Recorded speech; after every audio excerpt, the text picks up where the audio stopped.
Representative Louie Gohmert, R-Tex, Arizona GOP Chair Kelli Ward and several other Republican leaders have sued Vice President Mike Pence in a Texas federal court asking the judge to give Pence the authority to pick pro-Trump electors from swing states that elected Biden, in yet another far-fetched attempt to overturn the election results.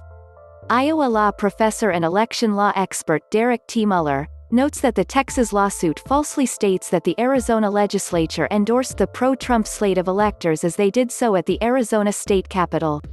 Muller writes, "As I explained earlier, permission to appear in the state capitol is no more an endorsement than allowing any group of tourists to step foot in the capitol and engage in some kind of activity. It also is not clear that the legislature, as a legislature, endorsed such an activity." This isn't the first election lawsuit that names Pence in his capacity as vice president as a defendant. Last week, various groups supporting Trump filed a lawsuit in a D.C. federal court arguing that the vice president must be prohibited from counting any presidential electors' votes that have not been certified by the respective state legislatures. Reuters reporter Brad Heath noted the suit was effectively attempting to invalidate the results of the 2020 election in every state, based on a legal theory that would invalidate every modern presidential election.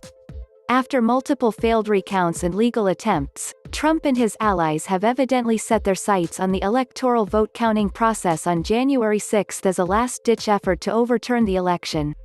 Trump met with several hardline House Republicans in the White House last week to discuss their plan for objecting to electors while he has stepped up attacks on his party's Senate leadership for acknowledging Biden as the winner. While Pence doesn't have the ability to overturn the election in Trump's favor, his handling of the process on January 6 will be closely watched. Earlier this month, Axios reported that Trump believes Pence affirming Biden's victory, something that has been standard procedure in the past, would be seen as the ultimate betrayal. A handful of House Republicans have promised to object to pro-Biden electors, and at least one incoming senator is considering joining them. But these efforts are almost guaranteed to fail as both houses will have to vote to reject the official electors, something that the Democratic majority House is unlikely to do, and they may also be joined by several senior Senate Republicans to ensure that the motion fails in the Senate too.